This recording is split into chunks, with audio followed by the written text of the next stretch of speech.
Outro conceito importante em se tratando de sistemas de partículas, porque a termodinâmica é uma ciência que é voltada para descrever sistemas de partículas, mas sistemas com um número muito grande de componentes. O fato é que, tendo em vista isto, é importante que se entenda o conceito de estado de um sistema. Ora, de que sistema nós estamos falando? De um sistema qualquer. Pode ser um sistema contendo uma partícula ou um sistema contendo 10 elevado à potência 20 partículas. O fato é que, em princípio, nós podemos definir o que é estado, mas a definição é diferente, tanto do ponto de vista da física quântica quanto do ponto de vista da física clássica. Ora, digamos que o sistema esteja num determinado estado. Como é que nós caracterizamos o estado, né, de um sistema físico? Na física clássica, nós representamos o estado de um sistema, o estado A, utilizando a física quântica, de forma que esse aqui é um estado que poderíamos chamar de estado quântico do sistema. O que faz a diferença? Essa flecha aqui, estado, leia-se estado A do sistema, mas levando em conta a física quântica. De outra forma, representamos assim: estado A do sistema, levando em conta a física clássica, de forma que é o estado clássico. A forma de caracterizar estados é diferente na física quântica e na física clássica.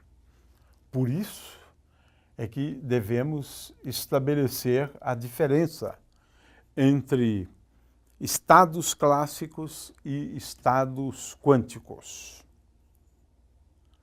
Mas e o que é estado?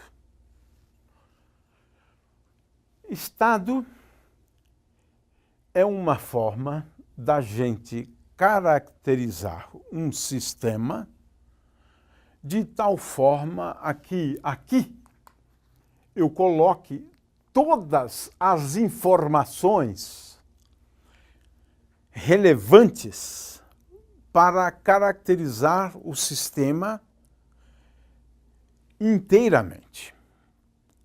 Ou seja, para eu caracterizar o estado de um sistema, eu preciso aqui colocar todas as informações relevantes, de tal forma que, a partir dessas informações, eu tenha tudo o que eu preciso saber a respeito daquele sistema.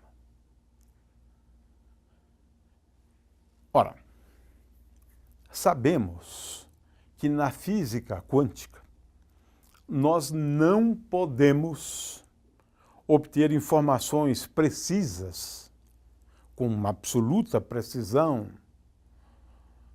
sobre determinadas grandezas quando outras são conhecidas. Portanto, se vê que caracterizar um estado quântico é diferente de caracterizar um estado clássico. Vamos dar um exemplo, e ele vai ser importante. Considere só uma partícula. Eu tenho uma partícula no meu sistema, né? O que eu preciso saber para eu caracterizar o estado de movimento de uma partícula? Eu preciso, então, determinar a componente x, por exemplo, y, z. Vamos aqui chamar de R e P. Ou seja, na física clássica, se eu souber a posição e o momento da partícula num determinado instante de tempo, eu sei o estado daquela partícula. Eu sei tudo. Tudo que eu preciso saber. É a posição, né, e o momento da partícula. Nas duas coisas. No entanto, na física clássica, não é possível você saber a posição da partícula e o momento da partícula. Tudo que você pode saber, né, é, por exemplo, a posição dela ou o momento dela. Então, na física quântica, você representa o estado, né, de uma partícula associada à posição dela assim. É claro que eu posso ter, além dessas grandezas aqui, eu posso ter, por exemplo, a energia da partícula, é uma outra informação que é útil para eu saber o estado de uma partícula clássica. Mas se eu souber a energia potencial da partícula, eu posso saber a energia, uma vez conhecida a posição e o momento. Então, nós dizemos pura e simplesmente, que o estado de uma partícula é caracterizado pela sua posição, pelo seu momento. Na física clássica, na física quântica, eu tenho que fazer uma opção. Se eu vou representar o estado por R ou se eu vou representar o estado por P. Estado de uma partícula com um momento bem definido, e é claro que nesse caso você não tem a menor ideia a respeito da sua posição, né? Ora, se eu tenho então um sistema contendo um número n de partículas, então o estado aqui, que na realidade é o estado clássico, né, da partícula, então eu vou representar o estado de n partículas, agora do ponto de vista da física clássica, o estado da partícula vai ser representado pelo vetor posição da partícula 1, o momento da partícula 1. Né? Poderia até colocar aqui um par, né? R2, P2, R3, P3. Ou seja, esse estado aqui, ele é caracterizado, estado de N partículas, quando eu especifico a posição e a velocidade, ou o momento, né, de cada uma dessas partículas, né, num determinado instante de tempo. É claro que na física quântica, eu poderia colocar assim, R1, R2, R3 e assim por diante. Um estado mais geral na física quântica é o estado, digamos, psi. Né? É uma forma da gente... Agora, aqui no psi, eu vou colocar todas as informações que eu consigo ter a respeito do sistema quântico. Eu dei um exemplo com as coordenadas, né? No caso da física clássica, tenho a posição e o momento da partícula. De forma que, em princípio, o estado de um sistema contendo N partículas, por exemplo, na física clássica, bastaria que eu soubesse a velocidade e a posição da partícula em cada instante de tempo, o que não é o caso na física quântica. Esse conceito de estado, ele tem um papel extremamente relevante na hora que a gente vai definir uma grandeza física fundamental da termodinâmica e, de novo, de toda a ciência, que é a entropia, porque a entropia está relacionada ao número de estados acessíveis ao sistema.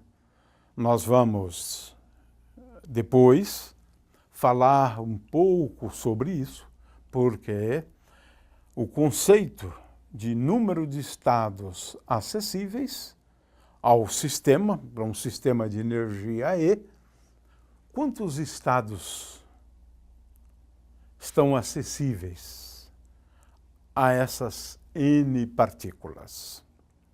De forma que caracterizar o estado é importante para a gente determinar essa grandeza física, que é a entropia, no caso clássico.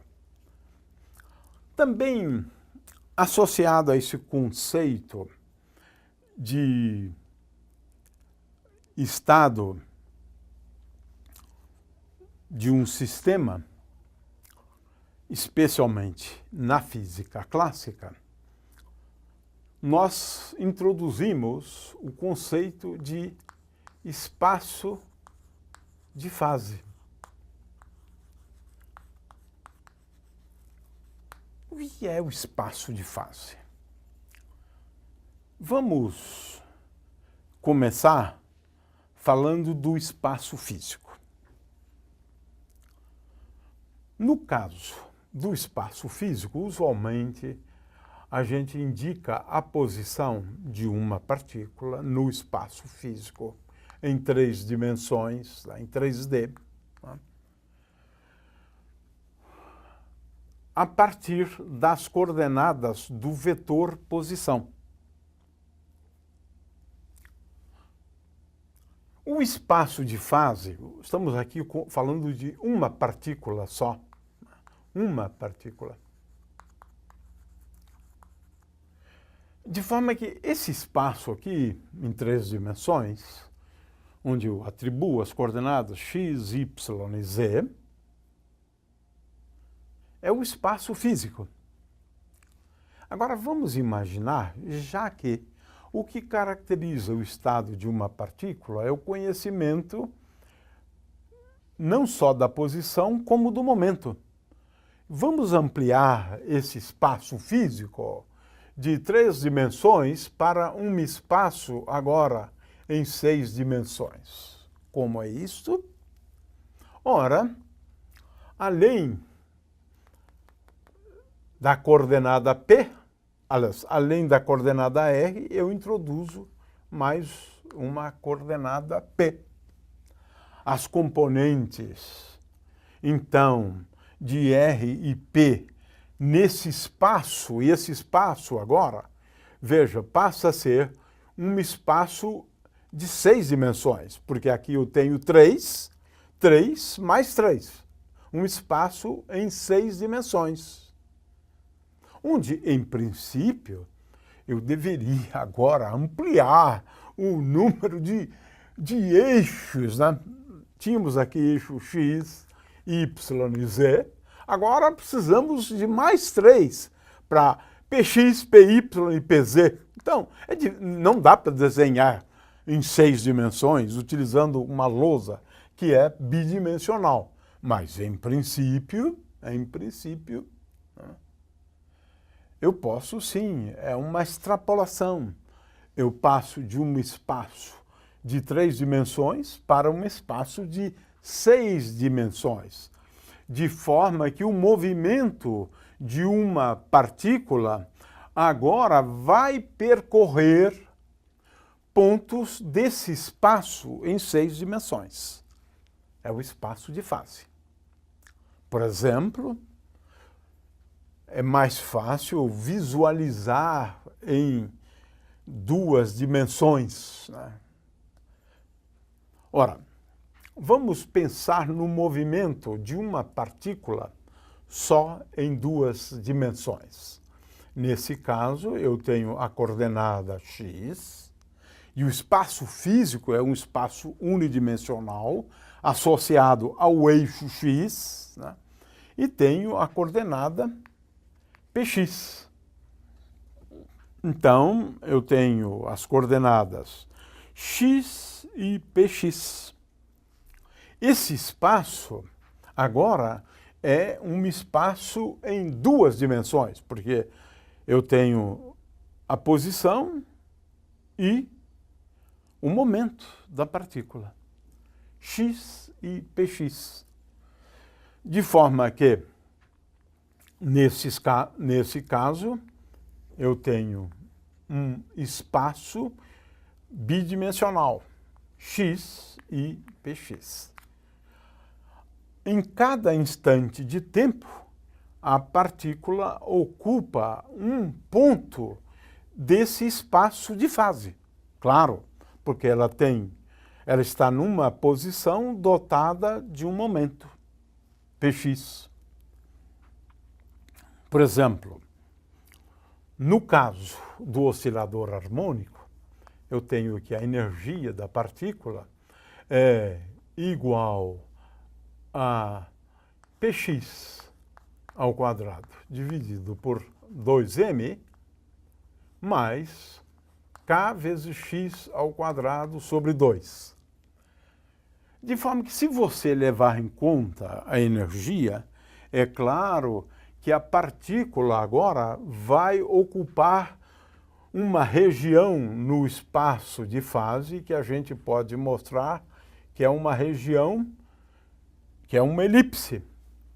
Então, uma partícula em uma dimensão, quando ela se move ao longo do eixo x, o espaço de fase tem duas dimensões, x e px, e a partícula percorre uma região desse espaço de fase. Raramente, por considerações de energia, né, raramente ela está livre para percorrer todo o espaço de fase, levando em conta a conservação da energia, né, de forma que isso impõe uma certa restrição sobre a região, né, do espaço de fase onde eu vou poder encontrar a partícula. Vamos agora generalizar, né? Espaço de fase quando eu tenho N partículas, um sistema com um número muito grande de partículas. Eu considerei aqui o caso de uma partícula em 3 dimensões, né? E também de uma partícula em uma dimensão. Se eu tenho N partículas, então o espaço de fase tem 6 N dimensões. Por quê?